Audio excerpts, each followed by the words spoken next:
इस गतिविधि के अंत तक आप निम्नलिखित कार्यों में सक्षम होंगे: माउस का अर्थ स्पष्ट करना और विभिन्न माउस पॉइंटर्स की सूची बनाना। पॉइंटिंग डिवाइस वो है जिससे आप स्क्रीन पर आइटम को सिलेक्ट करने के लिए पॉइंटर के कार्य को नियंत्रित कर सकते हैं। पॉइंटिंग डिवाइस पॉइंटिंग संकेत को हासिल करके सिस्टम यूनिट के साथ एक आसान इंटरफेस प्रदान करता है तथा इसे मशीन के पढ़ने लायक इनपुट में परिवर्तित करती है। Mouse, joystick, touch screen, light pen एवं स्टाइलस पॉइंटिंग डिवाइस के उदाहरण हैं। लगभग सभी पर्सनल कंप्यूटर में इससे जुड़ा एक टूल होता है जिसे माउस कहा जाता है। यह लगभग वास्तविक माउस के आकार का होता है और इसका वायर या केबल इसके पीछे से जुड़ा होता है।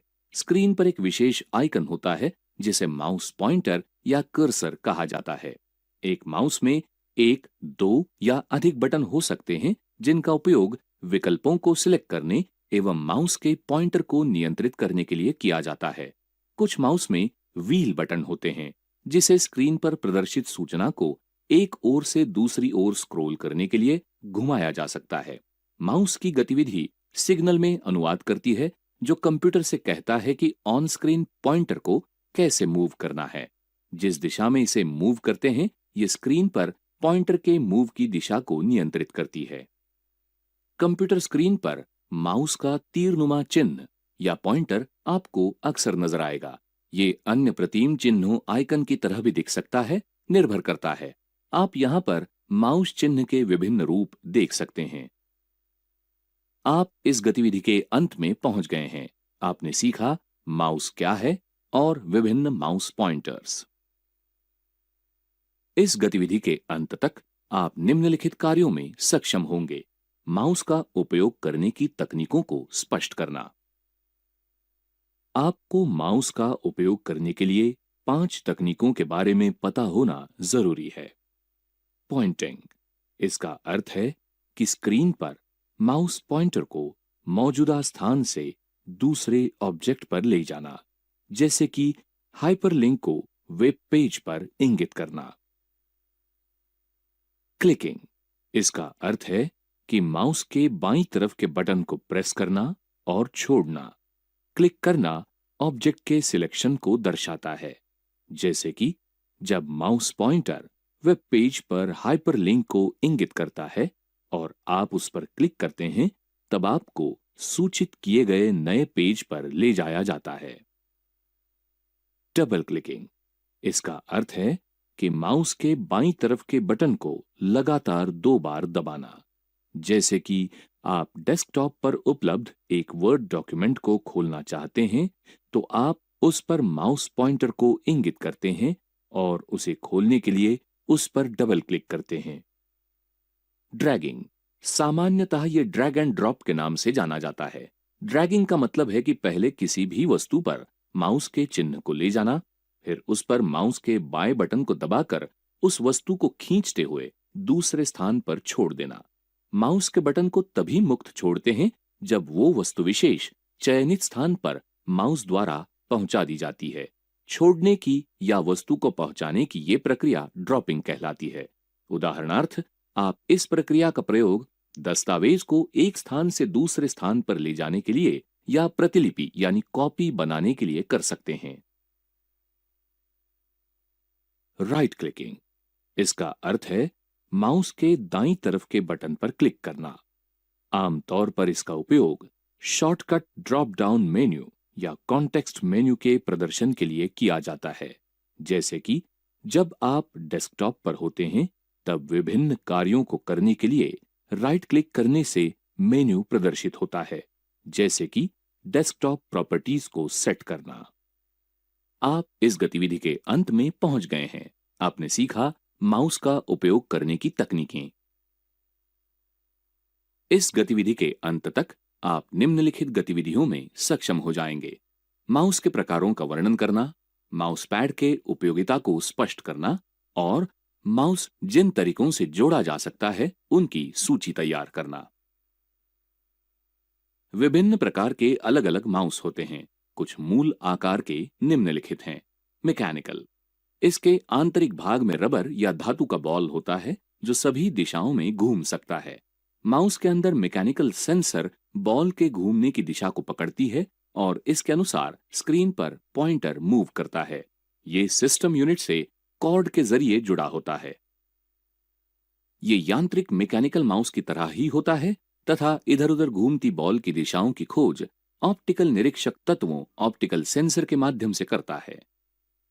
ये माउस के संचालन संबंधी खोजबीन के लिए लेजर का प्रयोग करता है, लेकिन ये अपेक्षाकृत अधिक गति और सही ढंग से काम करता है। साथ ही मैकेनिकल और ऑप्टोमैकेनिकल माउस की अपेक्षा अधिक महंगा भी होता है। ये माउस एक बैटरी चलित कॉर्डलेस डिवाइस है जो सिस्टम यूनिट से संचार के लिए रेडियो वेव या इंफ्रारेड प्रकाश वेव का उपयोग करता है। ये सामान्य रूप से उपलब्ध माउस के संचालन को स्निग्ध सतह प्रदान करने वाला पैड होता है। अधिकांश ऑप्टिकल माउसों के लिए पैड जरूरी नहीं होता क्योंकि वे सपाट सतह पर सरलता से प्रयोग किए जा सकते हैं। वास्तव में ऑप्टोमैकेनिकल माउस के लिए माउस पैड की अधिक जरूरत होती है क्योंकि बॉल का बिना अवरोध संचालन एवं अतिरिक्त घर्षण यानी फ्रिक्शन माउस पैड के बिना संभव नहीं होता। आप अपने माउस को अपने कंप्यूटर के साथ निम्नलिखित में से किसी एक तरीके से जोड़ सकते हैं।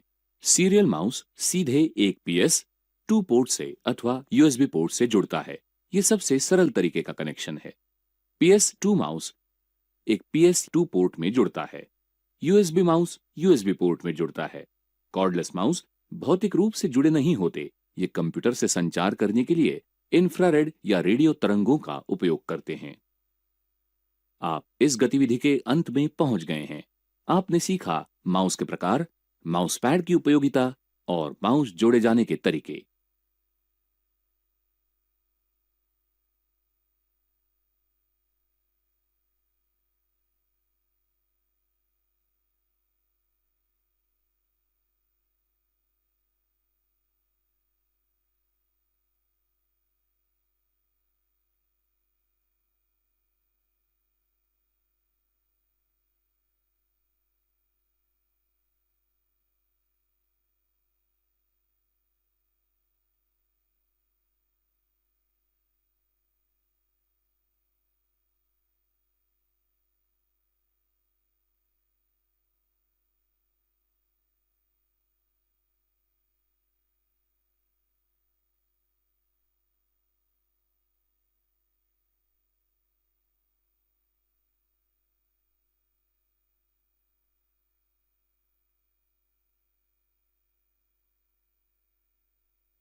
इस गतिविधि के अंत तक आप निम्नलिखित कार्यों में सक्षम होंगे। कीबोर्ड पर विभिन्न कीज के उपयोग का वर्णन करना। कीबोर्ड पर विभिन्न कीज का कंप्यूटर में आंकड़ों डेटा के प्रवेश हेतु प्रयोग की जाती है। चलिए विंडोज 10 ऑपरेटिंग सिस्टम का संदर्भ लेकर QWERTY कीबोर्ड की विविध कीज पर एक दृष्टि डालते हैं।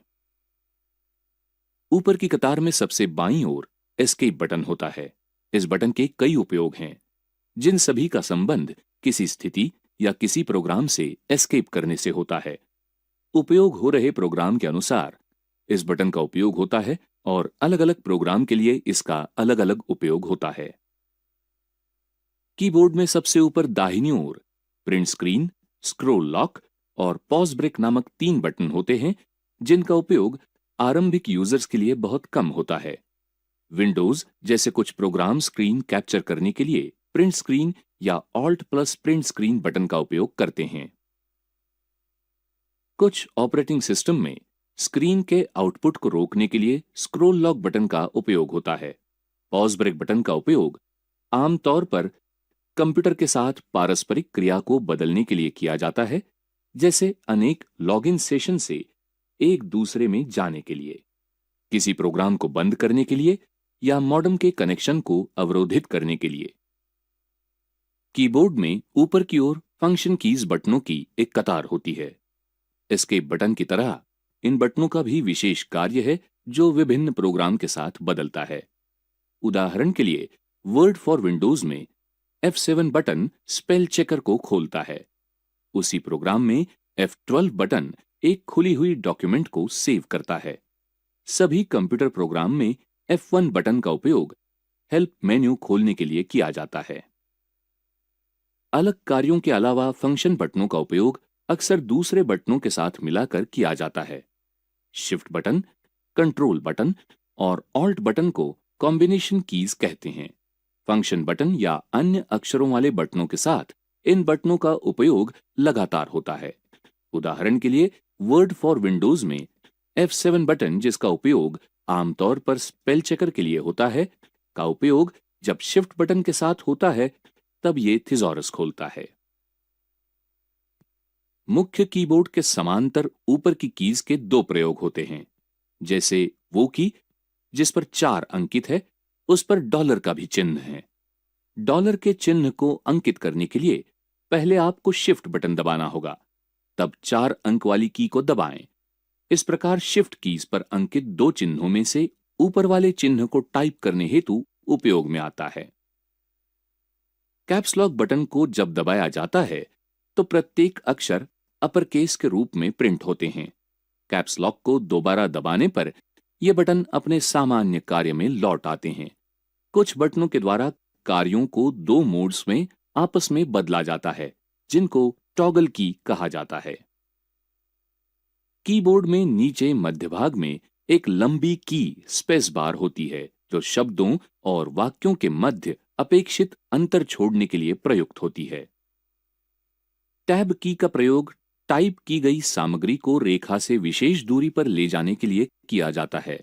जैसे यदि प्रत्येक गद्यांश की पहली पंक्ति आप हाशिए इंडेंट से हटकर टाइप करना चाहते हैं तो टैब की का प्रयोग करना उपयुक्त रहता है। इसके लिए स्पेस बार का प्रयोग करना सही नहीं माना जाता है, क्योंकि आप दूरी में समानता नहीं बनाए रख सकते, तथा दूसरा कारण स्पेस बार हाशिए इंडेंट से उचित दूरी नहीं बना पाती, जिससे दस्तावेज अव्यवस्थित एवं भद्दा दिखता है। कीबोर्ड पर सर्वाधिक महत्वपूर्ण कीज में से एक कुंजी की एंटर होती है। वर्ड प्रोसेसर में जब इसे दबाते हैं तो ये दूसरी पंक्ति की शुरुआत करती है, लेकिन इसके अन्य कार्य भी है। ये माउस द्वारा प्रदत्त निर्देश भी देती है तथा माउस के अन्य कार्य भी करती है। कीबोर्ड के थोड़ा दाईं ओर प्रिंट स्क्रीन के नीचे 6 विशेष कीज का समूह होता है। इस समूह में इंसर्ट की स्ट्रोक्स इंसर्ट करने के लिए प्रदान करती है। पहले से विद्यमान शब्द नए रूप से एंटर किए गए टेक्स्ट के साथ खिसका दिए जाते हैं। दोबारा इस की को दबाने का परिणाम रिप्लेस मोड में होता है। अब नए अक्षर पुराने अक्षरों के ऊपर प्रिंटेड होते हैं। इंसर्ट के नीचे डिलीट की चयनित सामग्री को मिटा देती है। यदि कुछ चयन न किया गया हो तो कर्सर के आगे जो शब्द होता है उसे मिटा देती है। इंसर्ट के बाईं ओर बैकस्पेस की कर्सर के बाईं ओर के अक्षर मिटा देती है। होम की वर्ड प्रोसेसर में आपको पंक्ति की शुरुआत में ले जाती है, तथा जब इसका प्रयोग कंट्रोल के साथ होता है तो ये कर्सर को दस्तावेज के प्रारंभ में ले जाती है। एंड की, जो ठीक होम कुंजी के नीचे होती है, कर्सर को पंक्ति के अंत में ले जाती है। यदि इसका प्रयोग कंट्रोल की के साथ हो तो कर्सर को दस्तावेज के अंत में ले जाती है। पेज अप और page down keys computer screen को ऊपर एवं नीचे संचालित करती है। विशेष बटनों के ठीक नीचे स्थित एरो बटन या नेविगेशन बटन कर्सर को तीर की दिशा में ले जाते हैं। जब इनका उपयोग कंट्रोल या शिफ्ट बटन के साथ किया जाता है तो ये अलग कार्य करते हैं। उदाहरण के लिए, यदि आप कंट्रोल बटन के साथ दाहिनी दिशा वाले तीर के बटन को दबाते हैं तो कर्सर एक पूरा शब्द आगे बढ़ जाता है। कंट्रोल बटन के बिना कर्सर एक बार में एक अक्षर ही आगे बढ़ता है। कीबोर्ड के बिल्कुल दाईं ओर कीज का समूह अंकीय पैड या न्यूमेरिक पैड कहलाता है। ये कीज लघुगणक के रूप में तैयार की गई है। सबसे ऊपर दाईं ओर नमलॉक की को जब आप दबाएंगे तो वो अंकीय पैड यानी न्यूमेरिक पैड को बंद कर देगी, तथा इसे विशेष कीज के रूप में संचालित होने देगी। छोटी सी रोशनी यानी लाइट जो अंकीय पैड या न्यूमेरिक पैड के ऊपर दिखाई देती है, ये पैड के खुले या बंद होने का संकेत देती है। स्पेस बार के दोनों ओर बाहर की तरफ ऑल्ट कीज होती है। यह विंडो के लोगो सहित होती है। यदि इस की को आप दबाएंगे तो ये स्टार्ट मेन्यू को दर्शित करेगी। विंडोज की के नीचे तथा दूसरी की को दबाने पर अन्य गतिविधियां शुरू हो जाती है। आप इस गतिविधि के अंत में पहुंच गए हैं। आपने सीखा कीबोर्ड पर कीज के कार्य।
हम्म।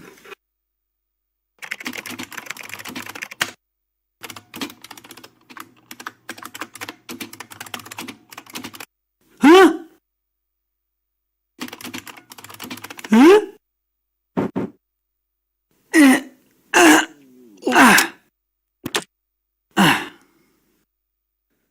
मुझे ऐसा लगता है नया ही खरीदना पड़ेगा मॉनिटर। तेरी शायद कंप्यूटर का मॉनिटर काम नहीं कर रहा है। मैंने अभी देखा। ओहो, दोपहर में मुझे उस पर जरूरी काम करना था। अरे नहीं नहीं, चिंता मत करो। लगता है सिद नया मॉनिटर खरीदने वाला है, वो कह रहा था। अरे वाह, फिर तो बढ़िया हो जाए।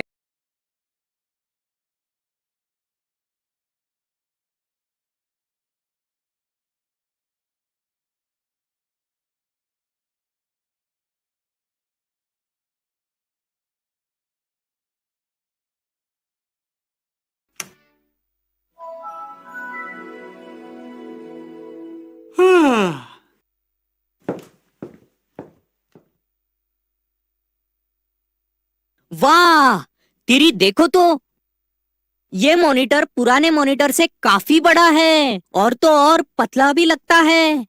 अरे कमाल है, ये तो मुझसे भी ज्यादा पतला है। हाँ, क्योंकि तुम दिन रात खा खा के मोटे हो गए हो और इसीलिए तुम्हारी टम्मी निकल आई है। अच्छा मजाक है तेरी। अच्छा मुझे बताओ, सिद ने ऐसा क्या सोचकर ये मॉनिटर खरीदा होगा? मेरी कुछ महत्वपूर्ण बातें हैं जो ध्यान में रखनी चाहिए जब हम नया मॉनिटर खरीदते हैं। तीरी, पहले ये बताओ कि ये मॉनिटर इतना पतला कैसे? एकदम शुरू में जब कंप्यूटर्स बने तब मॉनिटर्स बड़े बक्सों जैसे थे जिनमें सिर्फ टेक्स्ट था और वे ब्लैक एंड व्हाइट थे। कितना नीरस है ना? इसीलिए मेरी फिर कंप्यूटर्स रंगीन हो गए, पर उनके आकार लगभग उतने ही रहे, बिल्कुल पुराने जमाने की टीवी की तरह। उन मॉनिटर्स को सीआरटी मतलब कैथोड रे ट्यूब कहा जाता था। शायद मुझे पता है। फिर एलसीडी टीवी की तरह मॉनिटर्स भी एलसीडी मतलब लिक्विड क्रिस्टल डिस्प्ले मॉनिटर बन गए। बिल्कुल मेरी। और इन सब में ताजा प्रकार है एलईडी मॉनिटर्स, जिनमें एलसीडी की पीछे के बल्ब की जगह प्रकाश उत्सर्जक डायोड होते हैं। इसी की वजह से उनमें पतला आकार, सुंदर रंग और बेहतरीन कॉन्ट्रास्ट आता है।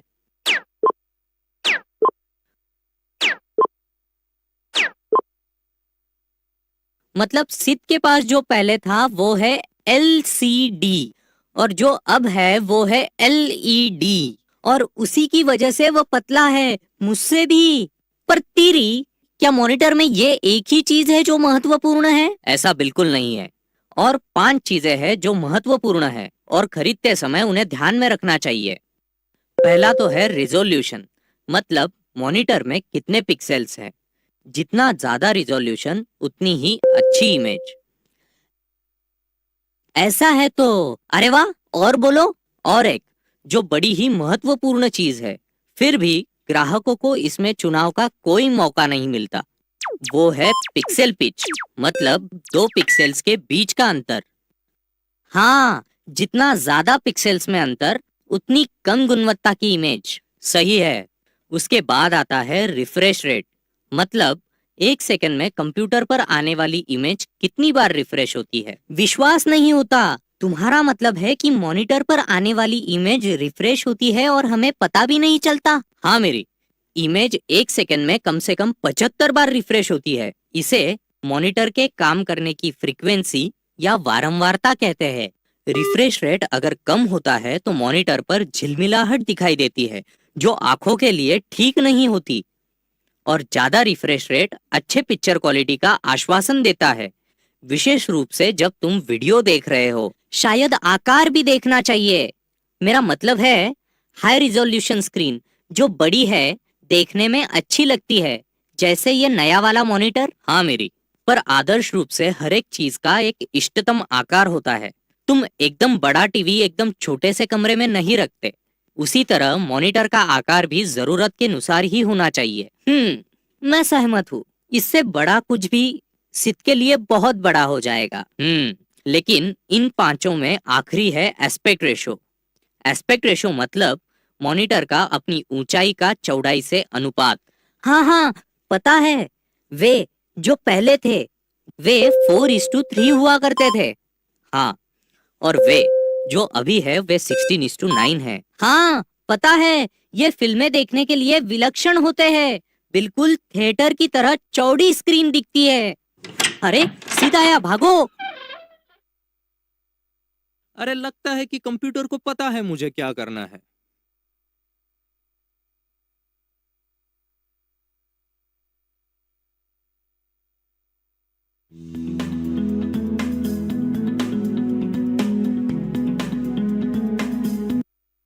पर्सनल कंप्यूटर सामान्यतः 2 प्रकार के होते हैं, डेस्कटॉप कंप्यूटर सिस्टम और लैपटॉप।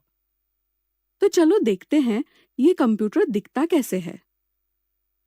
इस कंप्यूटर में कुछ महत्वपूर्ण भाग होते हैं, जैसे कि यह है सीपीयू, यह है मॉनिटर, यह है कीबोर्ड और यह है माउस। ये जो सीपीयू है, ये तो कंप्यूटर का मानो मस्तिष्क ही है।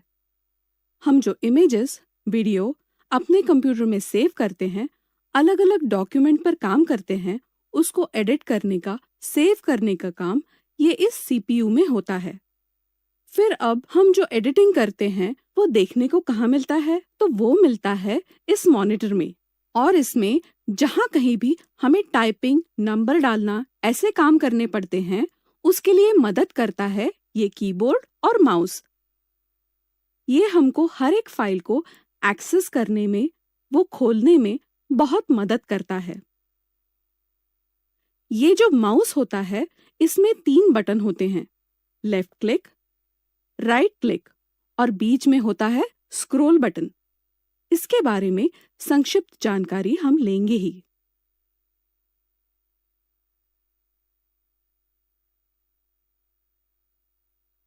कंप्यूटर को सुचारू रूप से काम करने के लिए यह सारे हिस्से हमें सीपीयू को जोड़ने पड़ते हैं।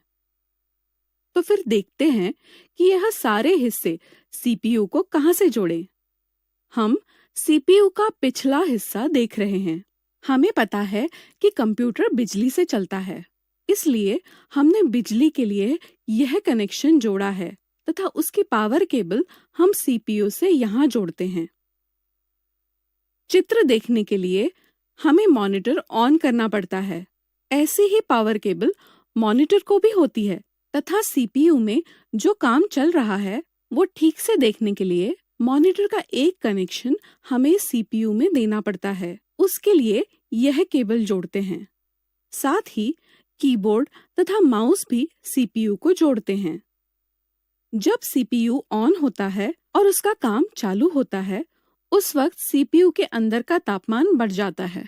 उसे नियंत्रित करने हेतु सीपीयू में इस प्रकार के फैन होते हैं।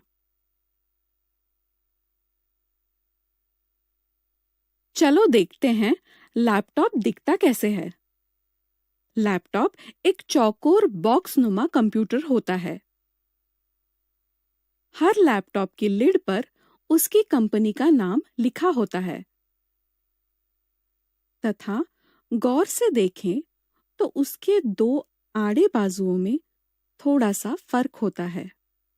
एक बाजू जरा सी मोटी होती है, वहां पर हिंजेस होते हैं, तथा दूसरी बाजू जो थोड़ी सी संकरी होती है, जहां से हम लैपटॉप का लिड खोलते हैं। देखें तो डेस्कटॉप में मॉनिटर, सीपीयू, कीबोर्ड, माउस ये चीजें होती हैं। उन्हें मिला के एक सिस्टम बनती है। सोचो तो ये सारी चीजें एक छोटे से बक्से में होती हैं। इसे लैपटॉप क्यों कहते हैं? लैप का अर्थ है गोद। ऐसा कंप्यूटर जो गोद पर रखकर आराम से चला सकते हैं, उसे लैपटॉप कहते हैं।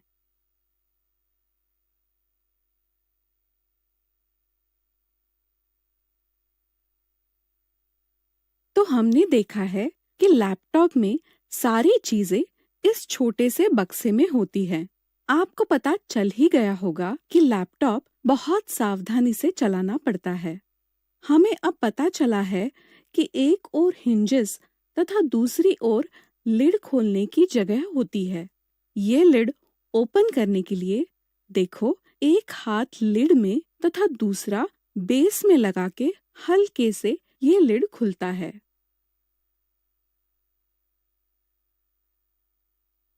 चलो देखते हैं लैपटॉप के हिस्से। लैपटॉप का मॉनिटर होता कहाँ है? तो वो ये होता है। इसे हम स्क्रीन भी बोलते हैं। लैपटॉप में टाइप करने की सुविधा इस कीबोर्ड से मिलती है। माउस के बदले आपको एक ट्रैक पैड दिखेगा और उसमें ही लेफ्ट तथा राइट क्लिक बटन्स होते हैं। स्क्रॉल बटन के फंक्शन हम ट्रैक पैड का इस्तेमाल करके एक्सेस करते हैं। लैपटॉप खोलने के बाद आप जो रंगीन स्टिकर्स देखते हैं, वो इसके खास फीचर्स दर्शाती है। अगली बार आप जब लैपटॉप खोलेंगे, उस वक्त इन्हें पढ़ना ना भूलें। यहाँ बाजू में आप लैपटॉप के स्पीकर्स देखेंगे। लैपटॉप में एक इनबिल्ट माइक भी होता है। इस लैपटॉप को अगर उपकरण जोड़ने हों तो उसके पोर्ट्स लैपटॉप के दोनों ओर होते हैं। जैसे अगर हमें लैपटॉप से हेडफोन जोड़ना हो तो यहाँ उसका आउटपुट है और यहाँ से इनपुट जोड़ सकते हैं, मतलब हेडफोन सुनने के लिए तथा उसमें जुड़ा माइक इस्तेमाल करने के लिए।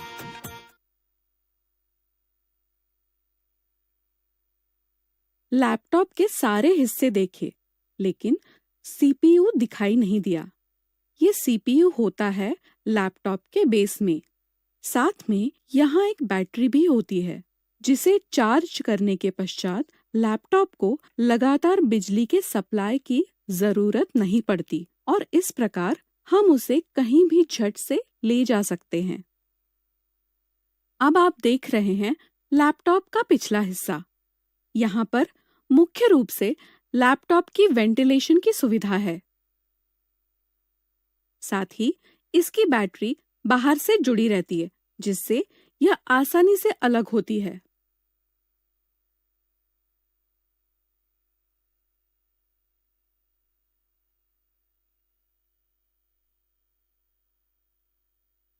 पर जब कभी बैटरी आसानी से अलग नहीं होती, उस समय इसे ऑथराइज्ड सर्विस सेंटर ले जाना ही उचित होता है। अगर हम यदि अपनी मर्जी से स्क्रू खोलकर बैटरी निकालने का प्रयास करेंगे, तब हमें लैपटॉप की वारंटी का लाभ नहीं मिलेगा।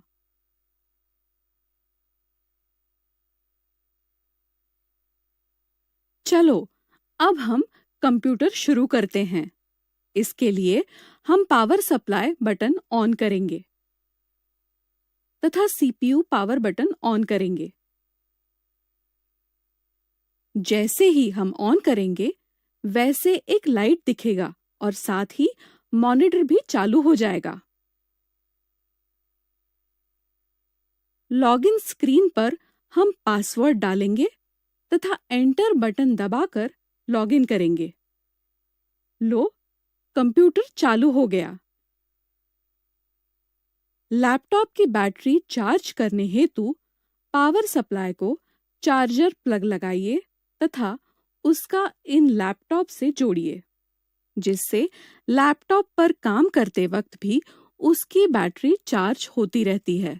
चलो, हम अपना लैपटॉप शुरू करते हैं। उसके लिए पावर बटन दबाइए।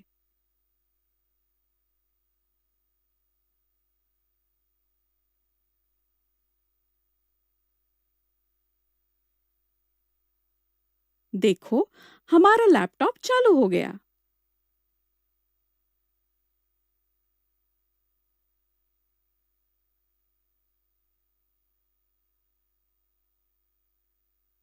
बहुत बार कंप्यूटर पर हम गाने सुनते हैं, उसके वीडियो में से संगीत का आनंद लेते हैं।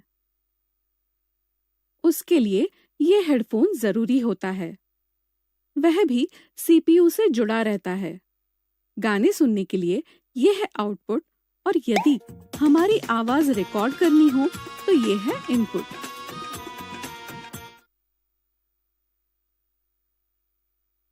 जरूरत के मुताबिक लैपटॉप को माउस भी बाहर से जोड़ सकते हैं और उस वक्त हम लैपटॉप का ट्रैक पैड तथा माउस दोनों से लैपटॉप में कर्सर कंट्रोल कर सकते हैं। वायरलेस माउस कंप्यूटर तथा लैपटॉप कनेक्ट करने के लिए इस प्रकार का यूएसबी डोंगल होता है। उसे जोड़ने के पश्चात एक लाइट ऑन होती है। इसका मतलब अब माउस लैपटॉप के साथ इस्तेमाल के लिए तैयार है।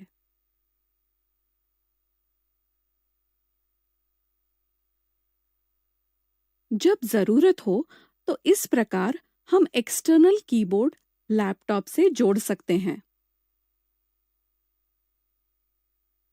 यह कीबोर्ड लैपटॉप को जोड़ने का एक कारण यह भी है कि उनका आकार बड़ा होता है।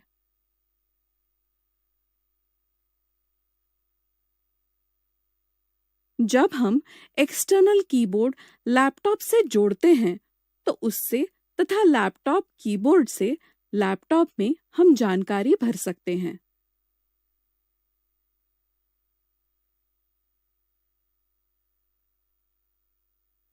कंप्यूटर इस्तेमाल करते वक्त यदि हमें कैमरे की आवश्यकता है तो उसे इस प्रकार जोड़ सकते हैं।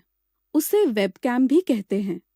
इस कैमरे में चेहरे को स्पष्ट रूप से देखने के लिए एलईडी भी लगे हो सकते हैं। तो फिर देखते हैं कि वेबकैम कंप्यूटर से कैसे जोड़ते हैं। यह क्लिप इस्तेमाल करके वेबकैम मॉनिटर से जोड़िए तथा साथ ही सीपीयू से कनेक्ट करें। लैपटॉप के स्क्रीन के ऊपरी हिस्से में आपको एक कैमरा भी दिखेगा तथा कैमरे का इस्तेमाल ठीक से हो इसलिए बगल में एक फ्लैश भी होता है।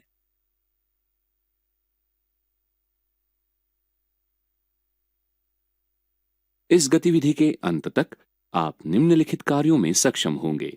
लैपटॉप पर start, lock, unlock, sign out और शट डाउन जैसे मूलभूत कार्यों को करना, लैपटॉप से कब और कैसे लॉक और साइन आउट करते हैं ये स्पष्ट करना और लैपटॉप के लिए हाइबरनेट और स्लीप मोड्स को स्पष्ट करना। क्या आपने कभी कंप्यूटिंग का ऐसा उपकरण देखा है जो एक नोटबुक की तरह नजर आता है? आपने पार्कों या कॉफी शॉप अथवा यहाँ तक कि ऑफिस या स्कूल में भी लोगों को इन इलेक्ट्रॉनिक नोटबुक पर काम करते देखा होगा। इन मोबाइल कंप्यूटरों के विषय में अधिक जानकारी के लिए कृपया ये वीडियो देखिए। यहाँ तक कि आपने लोगों को यात्रा करते समय भी इस तरह के उपकरण का उपयोग करते देखा होगा। इन मोबाइल कंप्यूटरों के विषय में अधिक जानकारी के लिए कृपया ये वीडियो देखिए। इसे लोग सुविधाजनक ढंग से अपनी गोद में या मेज पर रखकर काम करते हैं। इन मोबाइल कंप्यूटर्स को लैपटॉप कहते हैं। आइए हम एक लैपटॉप के फीचर जानें। पोर्टेबल यूनिट में उपलब्ध इन लैपटॉप में डेस्कटॉप कंप्यूटर के अधिकांश फीचर प्राप्त होते हैं, अतः कहीं भी ले जाने के लिए लैपटॉप अत्यधिक सुविधाजनक होता है। लैपटॉप बैटरी पर भी चलता है, अतः आप इस पर चलते फिरते अथवा अलग अलग डेस्क पर भी काम कर सकते हैं। जब आप लैपटॉप को प्लग करते हैं तो इसकी बैटरी स्वतः ही पुनः चार्ज हो जाती है। लैपटॉप पूरी तरह से व्यवहारिक होता है। इसमें built in monitor, speaker, mouse, keyboard और कभी-कभी टच पैड भी होते हैं। अतः बिना किसी बाहरी पेरिफेरल को जोड़े हुए ये अच्छी तरह से काम करता है और ये कॉम्पैक्ट होता है। यदि आपको टच पैड और कीबोर्ड सुविधाजनक नहीं प्रतीत होता है और आप बड़े मॉनिटर पर देखना पसंद करते हैं, तो आप अपने लैपटॉप पर आसानी से अपेक्षित पेरिफेरल कनेक्ट कर सकते हैं। आप अपने लैपटॉप के साथ स्पीकर, प्रोजेक्टर, एक्सटर्नल माउस और अन्य मोबाइल उपकरण भी जोड़ सकते हैं। पहली बार लैपटॉप का उपयोग करना थोड़ा अलग अनुभव हो सकता है, लेकिन चिंता न कीजिए, ये अलग होता है, कठिन नहीं। आइए हम लैपटॉप के बेसिक अंगों के बारे में समझें। ये स्क्रीन है। ये ग्राफिकल यूजर इंटरफेस का दृश्य प्रदर्शन उपलब्ध कराता है। ये पावर बटन है। ये सामान्यतः कीबोर्ड के ऊपर स्थित होता है और एक वृत्त के साथ एक ऊर्ध्व लकीर के इस आइकन के माध्यम से पहचाना जा सकता है। इस बटन का उपयोग लैपटॉप को स्टार्ट और शट डाउन करने के लिए किया जाता है। ये कीबोर्ड है। इसका उपयोग टाइप करने के लिए किया जाता है, अतः ये एक इनपुट डिवाइस है। ये टच पैड है। माउस के कर्सर को मूव करने के लिए आप इस टच पैड पर अपनी उंगलियों से स्पर्श कर सकते हैं। इसका उपयोग नेविगेशन के लिए किया जाता है। अब जबकि आप जानते हैं कि लैपटॉप देखने में कैसा लगता है, क्यों न हम लैपटॉप को स्टार्ट और शट डाउन करना सीखें। लैपटॉप को स्टार्ट और शट डाउन करना सीखने के लिए कृपया ये वीडियो देखिए। किसी लैपटॉप को शुरू करने के लिए पहले पावर बटन को देखिए, जो सामान्यतः कीबोर्ड के और कभी-कभी लैपटॉप के शीर्ष पर दाहिनी या बाईं ओर स्थित होता है। इस बटन को दबाएं। लैपटॉप शुरू होने के लिए कुछ सेकंड तक इंतजार कीजिए। वर्तमान दिन और तारीख के साथ आकर्षक वॉलपेपर के साथ स्क्रीन प्रदर्शित होती है। साइन इन स्क्रीन प्रदर्शित करने के लिए कोई बटन दबाएं अथवा स्क्रीन पर कहीं भी क्लिक कीजिए। यदि एक से अधिक यूजर सूचीबद्ध है, तो उस अकाउंट पर क्लिक कीजिए जिसके लिए आप साइन इन करना चाहते हैं। यदि अकाउंट पासवर्ड से सुरक्षित नहीं है, तो ये अपने आप ही साइन इन हो जाता है। यदि आपसे पासवर्ड पूछा जाता है, तो पासवर्ड बॉक्स में क्लिक कीजिए और अपेक्षित पासवर्ड टाइप कीजिए। डेस्कटॉप प्रदर्शित होता है। अब आपका लैपटॉप उपयोग करने के लिए तैयार है। लैपटॉप को शट डाउन करने के लिए स्टार्ट बटन पर क्लिक कीजिए। स्टार्ट मेन्यू प्रदर्शित होता है। अब पावर आइकन पर क्लिक कीजिए और फिर शट डाउन विकल्प पर क्लिक कीजिए। जब तक आपका लैपटॉप ठीक से शट डाउन होता है, प्रतीक्षा कीजिए। लैपटॉप छोटा और सुविधाजनक होता है, लेकिन चूंकि ये मोबाइल उपकरण होता है, इसलिए आपके लिए अपने डेटा को गोपनीय बनाए रखना और भी आवश्यक हो जाता है। कभी-कभी जब अनेक यूजर एक लैपटॉप का उपयोग करते हैं, तो डेटा को सुरक्षित रखना और कंप्यूटर को लॉक करना अथवा अपने अकाउंट से साइन आउट करने का तरीका समझना उचित होता है। तो किसी कंप्यूटर को लॉक करना उससे साइन आउट करने से अलग कैसे है? अधिक जानकारी के लिए इस वीडियो को देखिए। अपने कंप्यूटर को लॉक करने से पहले आपके लिए याद रखने योग्य कुछ बिंदु। यदि आपको अपना कंप्यूटर कुछ मिनटों के लिए खाली छोड़ना हो और फिर वापस लौटकर फिर से काम शुरू करना चाहते हो, तो आप उसे लॉक करके जाइए। जब आप अपना कंप्यूटर लॉक करते हैं, तो उस समय चल रही एप्लीकेशन उसी तरह चलती रहती है जहां आपने उसे छोड़ा था। सही पासवर्ड डाले बिना कोई भी व्यक्ति आपके किसी भी डॉक्यूमेंट तक पहुंच नहीं सकता। अतः लैपटॉप को लॉक करने से आपका डेटा अनधिकृत एक्सेस से सुरक्षित रहता है। अपने कंप्यूटर को साइन आउट करने से पहले आपके लिए याद रखने योग्य कुछ बिंदु।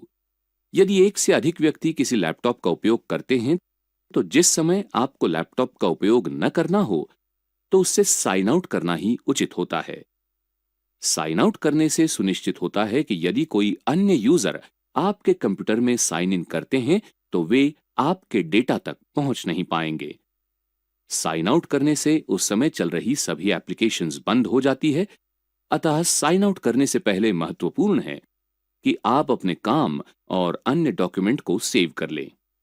साइन आउट करने से आपका कंप्यूटर बंद नहीं होता, अतः अन्य यूजर बिना लैपटॉप को रीस्टार्ट किए हुए तुरंत ही साइन इन कर सकते हैं। एक बार जब आप अपने लैपटॉप को लॉक कर देते हैं, तो आपको उसे अनलॉक करने की भी आवश्यकता होगी। आपको इस बात की जानकारी होनी चाहिए कि कब आपको लैपटॉप से साइन आउट करना है और कब बस उसे लॉक करना है। कंप्यूटर को साइन आउट और लॉक करने के तरीके को समझने के लिए इस वीडियो को देखिए। कंप्यूटर को लॉक करने के लिए स्टार्ट बटन पर क्लिक कीजिए। स्टार्ट मेन्यू प्रदर्शित होता है। यूजर अकाउंट आइकन पर क्लिक कीजिए। विकल्पों की सूची प्रदर्शित होती है। लॉक विकल्प को सिलेक्ट करने के लिए क्लिक कीजिए। अब आपका लैपटॉप लॉक हो गया है। वैकल्पिक रूप से अपने लैपटॉप को जल्दी से लॉक करने के लिए बस Windows+L बटनों को दबाएं। लॉक स्क्रीन प्रदर्शित होती है। अब आपका कंप्यूटर लॉक हो गया है। बिना निर्धारित पासवर्ड डाले कोई भी आपका लैपटॉप एक्सेस नहीं कर सकता। कंप्यूटर को अनलॉक करने के लिए कीबोर्ड पर किसी भी बटन को दबाएं अथवा स्क्रीन पर कहीं भी क्लिक करें। साइन इन स्क्रीन प्रदर्शित होती है। आप अपने यूजर नेम के नीचे शब्द लॉक्ड देख सकते हैं। इससे निर्धारित होता है कि आप अभी भी साइन इन हैं, लेकिन आपका अकाउंट लॉक है। अनलॉक करने के लिए पासवर्ड बॉक्स में सही पासवर्ड डालें और एंटर दबाएं। आपका लैपटॉप अनलॉक हो जाता है और सभी चल रही एप्लीकेशंस अभी भी खुली हुई हैं। अतः आप अपना काम शुरू कर सकते हैं। यदि आपको नियमित रूप से अपने लैपटॉप को दूसरों के साथ साझा करना है, तो लैपटॉप को केवल लॉक करने के बजाय उससे साइन आउट करना अधिक बेहतर होता है। लैपटॉप लॉग आउट करने के लिए स्टार्ट बटन पर क्लिक कीजिए, फिर यूजर नेम आइकन पर क्लिक कीजिए और साइन आउट को सिलेक्ट कीजिए। लैपटॉप एक कम वजन वाला मोबाइल उपकरण है। ये हर समय गतिशील लोगों के लिए एक प्रकार का वर्चुअल ऑफिस होता है। कभी कभी ऐसा भी हो सकता है कि लैपटॉप आपकी उम्मीद के अनुसार काम न करें। लैपटॉप पर आपके सामने जिन प्रकार की सामान्य समस्याएं आ सकती है और साथ ही लैपटॉप को रीस्टार्ट करने के तरीके को सीखने के लिए कृपया ये वीडियो देखिए। आपका कंप्यूटर अचानक रीस्टार्ट या रीसेट के लिए पूछ सकता है। अपने आप ही रीस्टार्ट हो जाता है। कोई नई एप्लीकेशन या अपडेट इंस्टॉल करने के बाद रीस्टार्ट की आवश्यकता, धीमे चलता है या सिस्टम फ्रीज हो जाए। इनमें से अधिकांश समस्याओं का समाधान लैपटॉप को रीस्टार्ट करने से हो जाता है। जब आप लैपटॉप को रीस्टार्ट करते हैं, यह शटडाउन हो जाता है और फिर स्वतः ही स्टार्ट हो जाता है। लैपटॉप को रीस्टार्ट करने के लिए स्टार्ट बटन पर क्लिक कीजिए। प्रदर्शित विकल्पों से शटडाउन पर क्लिक कीजिए। मेन्यू के विकल्पों की एक सूची प्रदर्शित होती है। रीस्टार्ट पर क्लिक कीजिए। आपका लैपटॉप शटडाउन हो जाएगा और फिर स्वतः स्टार्ट हो जाएगा। जब आपका कंप्यूटर रीस्टार्ट हो जाता है, तो इसे पुनः अनलॉक करने के लिए आपको इसमें अपना पासवर्ड टाइप करने की आवश्यकता होती है। कभी कभी लैपटॉप को रीस्टार्ट करना सही निर्णय नहीं होता, क्योंकि हर बार जब आप कंप्यूटर को स्टार्ट या रीस्टार्ट करते हैं, ये अधिक बैटरी लेता है। यदि आप अपने लैपटॉप को बिना बंद किए हुए सुरक्षित रखना चाहते हैं और आपने जहां अपना काम छोड़ा था वहीं से फिर से अपना काम शुरू करना चाहते हैं, तो आप हाइबरनेट या स्लीप मोड के विकल्पों का उपयोग कर सकते हैं। स्लीप और हाइबरनेट मोड के बारे में अधिक जानने के लिए कृपया ये वीडियो देखिए। श्री अब्राहम अपने लैपटॉप पर काम कर रहे हैं और कुछ देर के लिए कहीं जाना चाहते हैं। वो अपने लैपटॉप के डेटा को सुरक्षित रखना चाहते हैं। दूसरी ओर वो लैपटॉप को शट डाउन करना नहीं चाहते, क्योंकि वो समय एवं बैटरी की बचत करना चाहते हैं, जो लैपटॉप को रीस्टार्ट करने में काफी अधिक खर्च होंगे। ऐसी स्थिति पर विचार करके बताइए आप क्या करते। आइए देखिए अब्राहम ने क्या किया। अपने लैपटॉप की बैटरी बचाने के लिए उसे बिना बंद किए और जहां अपना काम छोड़ा था वहीं से काम पुनः शुरू करने के लिए वो हाइबरनेट मोड या स्लीप मोड का उपयोग कर सकते हैं। वो लैपटॉप को हाइबरनेट मोड पर रखते हैं। हाइबरनेट मोड स्लीप मोड से बेहतर है। हाइबरनेट मोड सभी चल रहे डॉक्यूमेंट्स और एप्लीकेशन को हार्ड डिस्क में रखता है और लैपटॉप को पूरी तरह से ऑफ कर देता है। इस प्रकार लैपटॉप बिजली की शून्य खपत करता है। अतः केवल कंप्यूटर की स्थिति को मेमोरी में रखने के लिए ही बिजली का उपयोग होता है, जबकि अन्य भाग बंद रहते हैं। इसका अर्थ है कि इसमें बिजली का कम उपभोग होता है। यदि उन्होंने स्लीप मोड का उपयोग किया होता तो उन्होंने अपने सिस्टम को ऐसी स्थिति में छोड़ा होता जो शट डाउन करने के समान ही होता है। दोनों ही मोड में आप अपना काम वहीं से शुरू कर सकते हैं जहां छोड़ा था। डिफॉल्ट से आपके लैपटॉप में केवल स्लीप मोड ही एनेबल होता है, लेकिन यदि आप पर्यावरण के प्रति जागरूक हैं तो जब कभी भी आप अपने काम से अवकाश लें, आपको अपने लैपटॉप को हाइबरनेट करने की आदत डालनी चाहिए। ऐसा करने के लिए आपको इसे अपने लैपटॉप में एनेबल करने की आवश्यकता होगी। स्टार्ट पर क्लिक कीजिए। विंडोज सिस्टम के बाएं तरफ स्थित अल्फाबेटिकल सूची पर स्क्रॉल नीचे कीजिए और क्लिक कीजिए। ड्रॉप डाउन सूची से कंट्रोल पैनल को सिलेक्ट कीजिए। कई सारे विकल्प प्रदर्शित होते हैं। पावर ऑप्शंस पर क्लिक कीजिए। पावर ऑप्शन स्क्रीन पर प्रदर्शित होते हैं। यहां आप प्रभावी रूप से बिजली की कम खपत करने के लिए पावर प्लान को सिलेक्ट कर सकते हैं। बाएं पैनल पर स्थित सूचीबद्ध विकल्पों में से choose what the power button does पर क्लिक कीजिए। फिर change settings that are currently unavailable link पर शटडाउन सेटिंग्स चेकबॉक्सेस को सक्रिय करने के लिए क्लिक कीजिए। चेकबॉक्स में दिखने वाले hibernate show in power menu पर क्लिक कीजिए। परिवर्तनों की पुष्टि करने के लिए सेव चेंजेस पर क्लिक कीजिए। आप देख सकते हैं कि हाइबरनेट विकल्प मेन्यू में शामिल किया गया है। चलिए लैपटॉप को हाइबरनेट मोड में किस प्रकार से रखा जाता है वो सीखते हैं। स्टार्ट बटन पर क्लिक कीजिए, फिर पावर आइकन पर क्लिक कीजिए। मेन्यू विकल्पों की प्रदर्शित सूची में से हाइबरनेट पर क्लिक कीजिए। आपका लैपटॉप हाइबरनेट मोड पर चला जाता है। आइए अब हम लैपटॉप को स्लीप मोड में रखने का तरीका सीखें। स्टार्ट बटन पर क्लिक कीजिए, फिर पावर आइकन पर क्लिक कीजिए। मेन्यू विकल्पों की प्रदर्शित सूची में से स्लीप पर क्लिक कीजिए। आपका लैपटॉप स्लीप मोड पर चला जाता है। आप इस गतिविधि के अंत में पहुंच गए हैं। आपने सीखा अपने लैपटॉप में बेसिक क्रियाएं करना, जैसे start, lock, unlock, sign out और शट डाउन करना, आपका लैपटॉप लॉक करके या साइन आउट करके सिक्योर करना और स्लीप और हाइबरनेट मोड्स का उपयोग करके बिजली बचाना।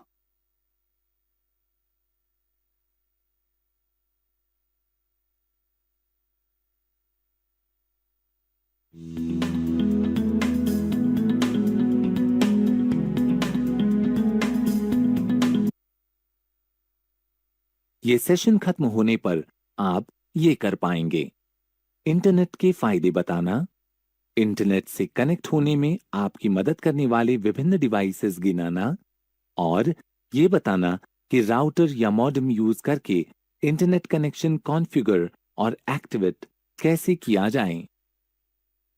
डेविड दूसरे शहर में हैं। उन्होंने फोटोग्राफी प्रोजेक्ट के लिए कुछ पिक्चर्स ली हैं जिन्हें वो अपने प्रोफेसर को भेजना चाहते हैं। वो इसके लिए परेशान भटक रहे हैं। अचानक उन्हें आइडिया आया कि ये फोटोज ईमेल अटैचमेंट के रूप में भेजे जा सकते हैं। उनके घर पर इंटरनेट कनेक्शन नहीं है। ऐसे में वो अपने मोबाइल नंबर पर इंटरनेट एक्टिवेट करते हैं। वो पिक्चर्स को कंप्यूटर से अपने मोबाइल फोन में ट्रांसफर करते हैं और फिर प्रोफेसर को मेल कर देते हैं। इंटरनेट ने कम्युनिकेशन को रिवॉल्यूशनाइज कर दिया है। इंफॉर्मेशन शेयरिंग, नेटवर्किंग और परिवार व दोस्तों के टच में रहने को इंटरनेट ने नई डेफिनेशन दी है। डिजिटल मीडिया और सोशल नेटवर्किंग ने मार्केटिंग का एल्गोरिदम भी चेंज कर दिया है। इंटरनेट कनेक्ट करने के कई तरीके और डिवाइसेस अवेलेबल हैं। अपने मोबाइल फोन पर भी आप इंटरनेट एक्टिवेट कर सकते हैं। इसके लिए सिर्फ अपने सर्विस प्रोवाइडर को फोन करके इंटरनेट प्लान सिलेक्ट करना होगा। अभी के लिए हम डेटा मॉडेम या राउटर यूज करके इंटरनेट एक्टिवेट करने पर बात करेंगे। आइए अब समझते हैं कि डिजिटल सब्सक्राइबर लाइन या केबल कनेक्शन कैसे सेटअप किया जाए। डिजिटल सब्सक्राइबर लाइन यानी DSL या केबल कनेक्शन सेटअप करने के लिए सबसे पहले इंटरनेट सर्विस प्रोवाइडर यानी ISP के पास आपका अकाउंट होना जरूरी है। DSL के लिए ISP आमतौर पर एक फोन कंपनी होती है, जबकि केबल के लिए एक केबल नेटवर्क प्रोवाइडर होता है। आपको मॉडेम और राउटर या इन दोनों को कंबाइन करने वाली किसी डिवाइस की भी जरूरत पड़ेगी। कुछ ISP अपनी सर्विस के साथ ये डिवाइस प्रोवाइड करवाती है। कई बार आपको खुद भी ये खरीदने पड़ सकते हैं। जब आपके पास मॉडेम और राउटर या कॉम्बिनेशन डिवाइस होता है तो या तो अपने ISP इंस्ट्रक्शन फॉलो करे या ये स्टेप्स फॉलो करे। डिवाइस को बिजली आउटलेट में प्लग इन करे। अब आपको फोन कॉर्ड या केबल का एक सिरा डिवाइस के वाइड एरिया नेटवर्क यानी WAN पोर्ट में प्लग करनी होगी। दूसरा सिरा वॉल जैक में लगाना होगा। आप WAN पोर्ट पर WAN का केबल लगा सकते हैं। DSL यूजर्स कृपया ध्यान दें कि फोन लाइन पर DSL फिल्टर यूज नहीं करना चाहिए। अब ईथरनेट केबल का एक सिरा डिवाइस के लोकल एरिया पोर्ट यानी LAN में प्लग इन करें और दूसरा उस कंप्यूटर के नेटवर्किंग पोर्ट में इंसर्ट करें जिसे इंटरनेट से कनेक्ट करना चाहते हैं। LAN पोर्ट पर LAN का केबल लगा देना चाहिए। अगर आप वाईफाई राउटर के जरिए वायरलेसली कनेक्ट कर रहे हैं तो ये स्टेप छोड़ सकते हैं। कंप्यूटर स्टार्ट या रीस्टार्ट करें। आइए अब देखते हैं कि डिजिटल सब्सक्राइबर लाइन या केबल कनेक्शन सेटअप होने के बाद नेटवर्क से कैसे कनेक्ट करें। सबसे पहले आपको अवेलेबल नेटवर्क्स की लिस्ट देखनी होगी। लिस्ट देखने के लिए नेटवर्क आइकन पर क्लिक करें, रेलेवेंट कनेक्शन पर क्लिक करें, अब कनेक्ट पर क्लिक करें। Connect to a network dialog box आपसे सिक्योरिटी की मांगेगा। सर्विस शुरू करवाते वक्त ये पासवर्ड आपको अपने सर्विस प्रोवाइडर से मिलेगा। Hide characters check box select करने के लिए इस पर क्लिक करें। अब रेलेवेंट फील्ड में सिक्योरिटी की टाइप करके ओके पर क्लिक करें। Connect to a network progress दिखाता है। जैसे ही कंप्यूटर इंटरनेट से कनेक्ट होगा ये डायलॉग बॉक्स अपने आप बंद हो जाएगा। आप इंटरनेट से जुड़े हैं या नहीं इसकी पुष्टि के लिए नेटवर्क आइकन पर क्लिक करें। आप देख सकते हैं कि जो कनेक्शन आपने सिलेक्ट किया है उसके जरिए कंप्यूटर इंटरनेट से कनेक्ट हो गया है। अगर आप ऑफिस में भी इंटरनेट कनेक्ट करना चाहते हैं तो अपने IT एडमिन से पासवर्ड पूछें। अगर आप कॉफी शॉप जैसी किसी पब्लिक प्लेस पर है तो वहां काम करने वाली किसी व्यक्ति से पासवर्ड पूछें। अगर आप रेंज में होने पर किसी नेटवर्क से हमेशा कनेक्ट रहना चाहते हैं तो कनेक्ट ऑटोमेटिकली चेक बॉक्स को सिलेक्ट कर सकते हैं। आइए अभी तक सीखी प्रमुख बातों पर एक नजर डालते हैं। इंटरनेट ने कम्युनिकेशन को रेवोल्यूशनाइज कर दिया है। इंफॉर्मेशन शेयरिंग, नेटवर्किंग और परिवार व दोस्तों के टच में रहने को इंटरनेट ने नए तरीके से डिफाइन किया है। डिजिटल मीडिया और सोशल नेटवर्किंग ने मार्केटिंग का एल्गोरिदम भी चेंज कर दिया है। Smartphone, tablet, routers, modems, data cables, dongles जैसे विभिन्न डिवाइसेस यूज करके इंटरनेट से कनेक्ट किया जा सकता है। केबल कनेक्शन या डिजिटल सब्सक्राइबर लाइन सेटअप करने के लिए राउटर या मॉडेम होना जरूरी होता है। आपको अपने सर्विस प्रोवाइडर से मॉडेम या राउटर मिल सकता है। आप खुद भी ये डिवाइस खरीद सकते हैं। अपने कंप्यूटर या मोबाइल डिवाइस में प्रोवाइड किए गए सेटिंग ऑप्शन से आप इंटरनेट कनेक्शन कॉन्फ़िगर कर सकते हैं।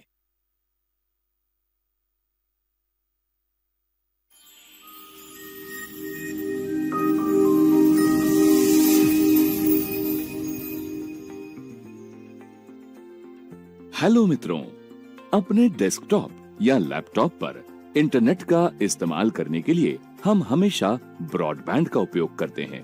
यात्रा के समय हम अपना लैपटॉप तो साथ ले जा सकते हैं, लेकिन इंटरनेट का क्या करें? ब्रॉडबैंड तो हम साथ नहीं ले जा सकते।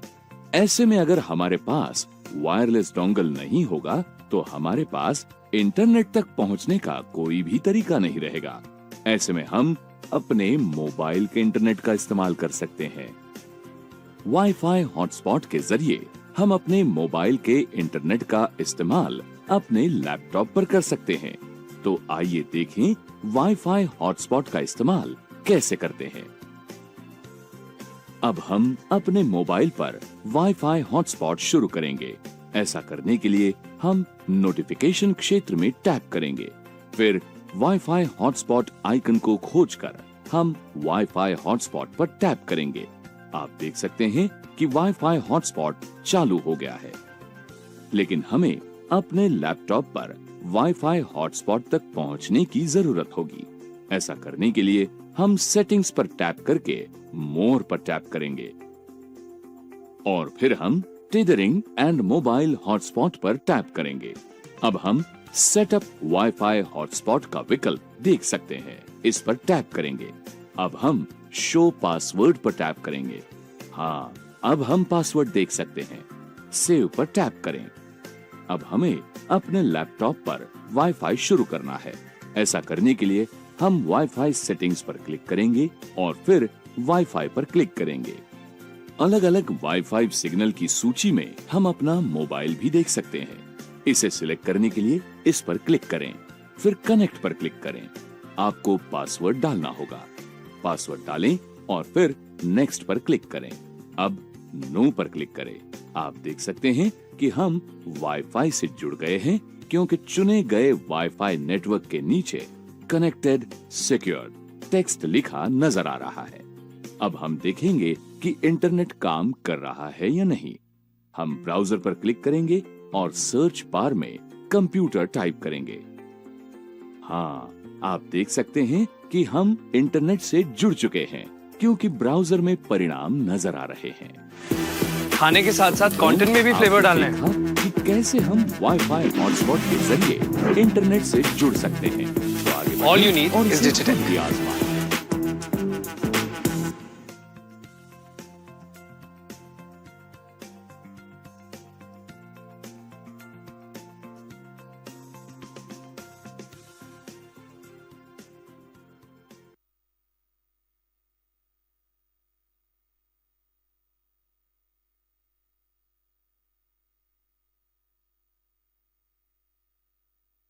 आइए देखते हैं अपने स्मार्टफोन में ईमेल कैसे देखें।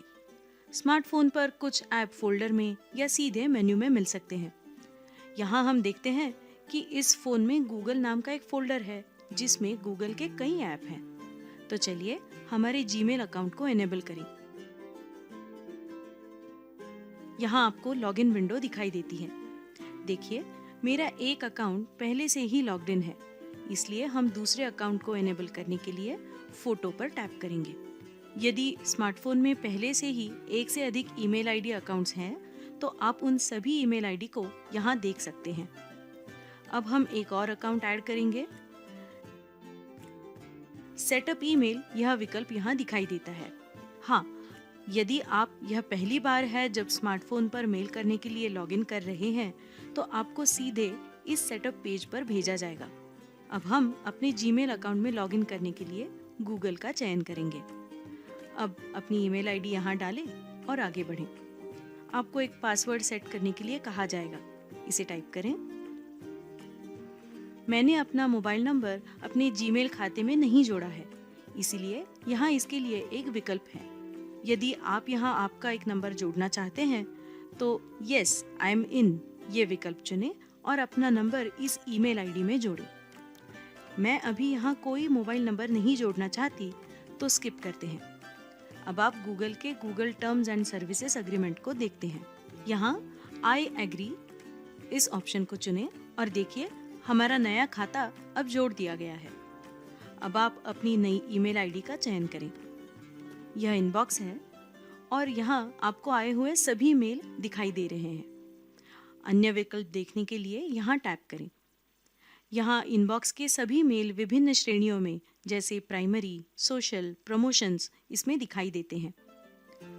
इतना ही नहीं, यहाँ star, snoozed, important, sent, scheduled mails, outbox, drafts, spam and bin ऐसे अन्य विकल्प भी हैं। इन सभी विकल्पों में इससे संबंधित मेल्स हैं। आपको यहाँ कैलेंडर और कॉन्टैक्ट्स भी दिखाई देंगे। तो चलिए एक ईमेल भेज के देखते हैं। उसके लिए नीचे दाईं ओर प्लस बटन का चयन करें। अब कंपोज विंडो खुली है। यहाँ मेल का विषय और ड्राफ्ट लिखें। उस व्यक्ति की मेल आईडी जिसे आप मेल भेजना चाहते हैं एंटर करें। देखें कि आपका ईमेल भेजा जा रहा है। जैसे ही इसे भेजा जाएगा यह स्टेटस प्रदर्शित करेगा। देखें आपके द्वारा अभी भेजा गया ईमेल यहाँ दिखाई दे रहा है। चलिए ईमेल के पासवर्ड को रीसेट करने का तरीका भी देख लें। सेटिंग्स मेनू पर जाएं, अपनी ईमेल आईडी चुनें। यदि यह इस फोन से जुड़ी एकमात्र ईमेल आईडी है तो यह विकल्प दिखाई नहीं देगा। यहाँ आपको सेटिंग्स के तहत विभिन्न विकल्प दिखाई देंगे।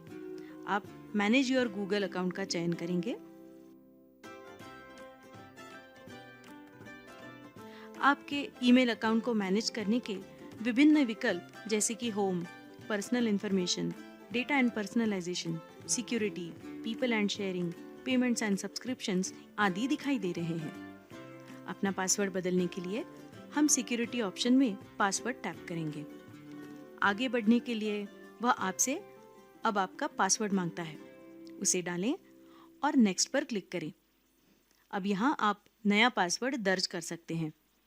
याद रखिए, अपना पासवर्ड बनाते समय हमेशा अक्षरों, संख्याओं और सिंबल्स का उपयोग करें। और हाँ, यह कम से कम 8 कैरेक्टर लंबा होना चाहिए। अब हम फिर से अपना नया पासवर्ड दर्ज करेंगे, फिर चेंज पासवर्ड पर क्लिक करेंगे। देखिए, अब पासवर्ड बदल गया है। इस तरह हम अपने स्मार्टफोन पर ईमेल पासवर्ड को रीसेट कर सकते हैं।